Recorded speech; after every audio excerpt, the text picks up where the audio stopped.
Dr. Emeka Okegwu. He is the National Chairman, Alliance for Social Democrats. You're welcome to Sunrise Daily. It's always an honor to be here. Thank you. We also have with us Senator Ayo Arishe, who is a former Chairman, Senate Committee on Privatization. Senator, you're welcome to Sunrise Daily. Thank you. Good morning. Nice to see you again. Good to see you. And now you have seen how the elections were hard fought between the major parties, the front runners, and we also had the other parties. You're chairman of Alliance for Democrats. I want to believe that's a political party. Yes, yes. First and foremost, how would you assess how you fared? How would you assess how the smaller parties fared? Because some people are saying, are the smaller parties really in the presidential race to win elections, or are they just there to add up to the numbers? It's a very good question. The first response will be, is the system designed to allow the smaller parties, so-called smaller parties? Because the moment you become a political party, you're allowed to sell your ideologies. And then in selling your ideologies, there'll be three requirements. Okay, first requirement is that you have access to the media, fortunately. You have channels giving everybody, you don't have to pay, to come and express yourselves here.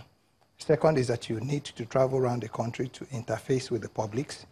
Third is that you need to now get persons, who will be willing to run on your platform.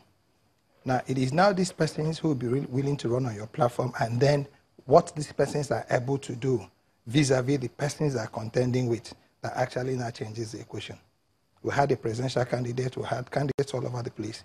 And one policy we took was, please don't spend money.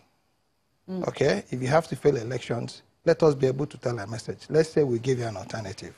Okay? Let this alternative be, this is what I'm bringing to the table.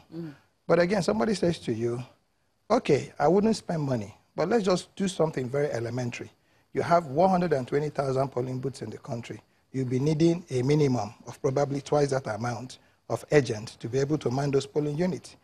Sir, I really want to delve into the role of the, Okay, because I really want to look at the, the role that the smaller parties played in these elections. But sadly, that is not the focus of. I know I asked you that question. Right. That's not the focus of our discussion this morning. The focus is now that the elections have been, won and lost.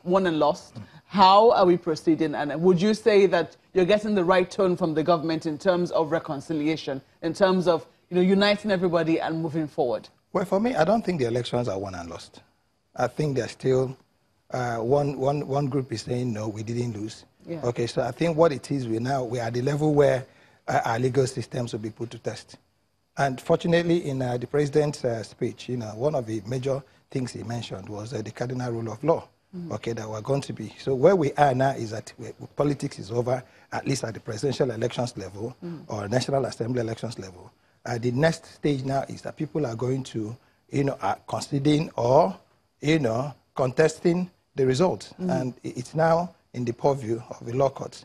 So it's only when the law courts now make those final pronunciations that we can now put a closure to the elections. However, it does not mean that government business will stop. It can run side by side. So basically, yes, the elections are over. A winner has been announced by the body authorized to so do. But the person who has who ran against the major winner or the two has said, no, I didn't lose the elections. I have enough, to say I won. And he's taking it according to what it is we hear, to the next level. So I think that's for the law courts now. Senator, do you think that the elections have been won and lost, and or you still think that this should be for the law courts to say? I believe the election is won and lost. In every contest, there will be a winner, there will be a loser. And I think Nigerians would have been very grateful if the candidate of PDP had just considered and congratulated the president. That is the direction that I thought we were moving. Jonathan started that. There is no need for anybody to take us back several years, because the election was free and fair largely. I voted. I was in my domain, my local area, and there was no single incident. Everybody voted the way they wanted to vote. And the outcome of the result is enough to convince anybody that this election might not be perfect. Actually, it's not perfect, but it's still one of the best this country has been able to give us as Nigerians. So I don't see the need, you know. It is fundamental right to go to court. I was just about to say that. Yes, I mean, it is fundamental right. It's a fundamental right of anybody exactly. who feels hard done by with the polls or who believes that they are not fair enough exactly. to go to court. But, why do we seem to be against it? Yes, because it is the trend of civilization. I mean, we're all alive. We saw the election of Clinton, Hillary Clinton and Trump. Hillary Clinton had over 2 million popular votes as against Trump, who had electoral votes. And when you look at that situation, it's enough to prompt the person to say, okay, I'm going to challenge the system. It's a system that has endured. But system, picked up with courage, called the winner. So that is the norm. It's not a do or die affair. There will always be a winner and there will always be a loser. You should be prepared the moment you are going into any contest that you could lose or you could win. And whoever comes out to be the winner is the spirit of sportsmanship.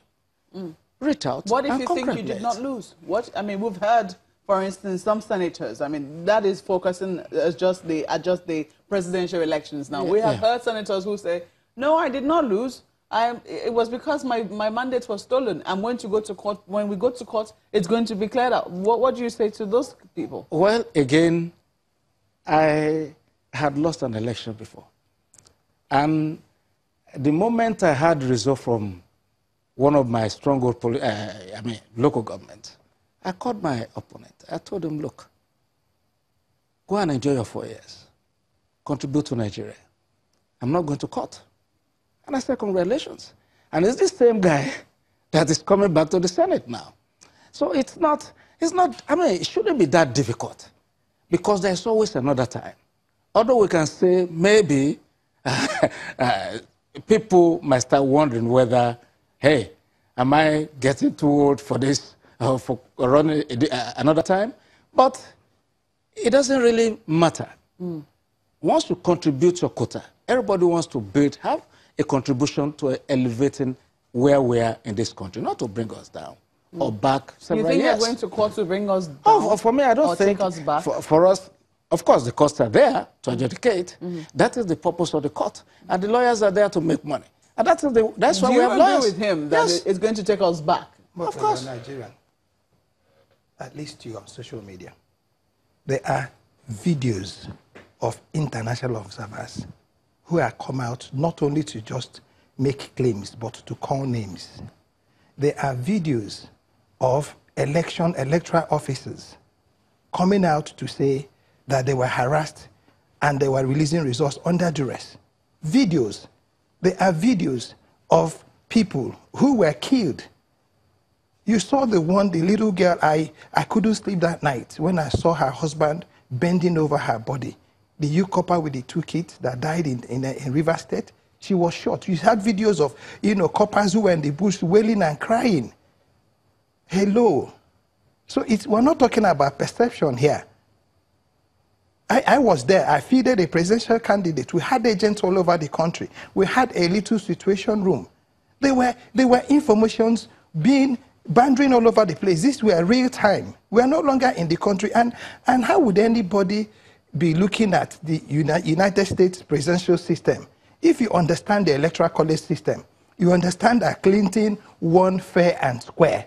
And even before they got to finishing counting the elections, Trump won fair and square. Clinton had called to congratulate him because the system runs not only on what you call single majority, but on popular votes.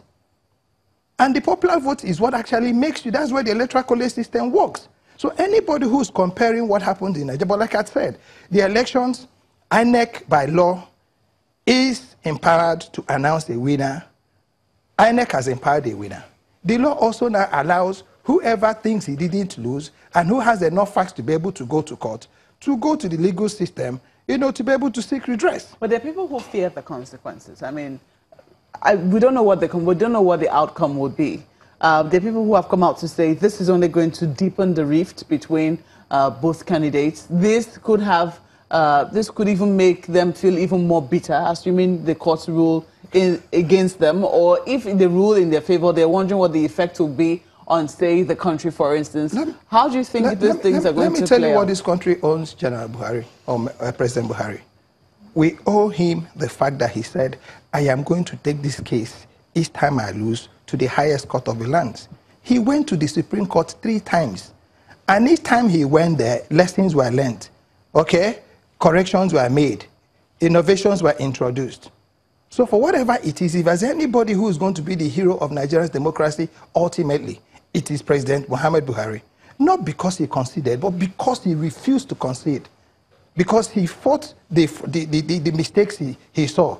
He made certain that he brought them, to the fore. And he made certain that he took them to those who had the powers to now interpret it.